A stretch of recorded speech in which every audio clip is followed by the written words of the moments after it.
মেঘনা নদীর বুকে স্পিড বোট দিয়ে ভেসে যাচ্ছি সলিমগঞ্জের উদ্দেশ্যে। নদীতে ভেসে ভেসে যেতে যেতে দেখা যাচ্ছে নদীর পাড়ের মানুষগুলো নদীতে গোসল করিতেছে। আরও অনেক কিছুই দেখা যায়। নদীতে মাছ ধরা এবং ছোট নৌকা দিয়ে মাছ ধরা, লঞ্চ চলা এবং ট্রলার চলা, এবং নদীর পাড়ে কি সুন্দর একটি মসজিদ দেখা যাচ্ছে। আপনারা দেখতে পাচ্ছেন, খুবই সুন্দর চমৎকার একটি মসজিদ। নদীপথে কোথাও ভ্রমণ করা খুবই আনন্দদায়ক বিষয়। আপনারা দেখতে পাচ্ছেন, খুবই সুন্দর মনোরম পরিবেশে, মনোরম দৃশ্যে নদীর পাড়ের মানুষগুলো গোসল করতেছে। খুবই ভালো লাগছে আমার। কচুরিপানা দেখতে পাচ্ছেন, আবার দুটি নৌকা ক্রসিং করেছে।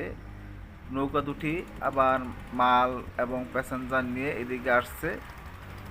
এই পথে ট্রলার, স্পিডবোট, লঞ্চ সব কিছুই চলছে দেখা যাচ্ছে। পানি পথে যা চলে সবই এখান দিয়ে দেখা যাচ্ছে।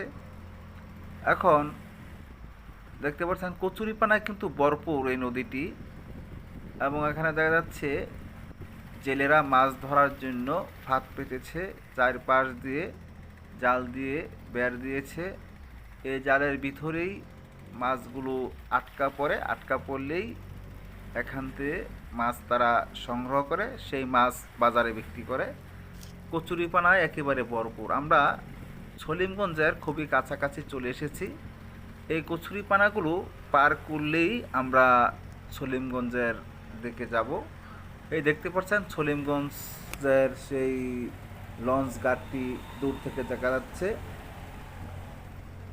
এখান দিয়ে শুধু কচুরিপানা এবং মাছ ধরার মানুষ খুবই বেশি দেখা যাচ্ছে।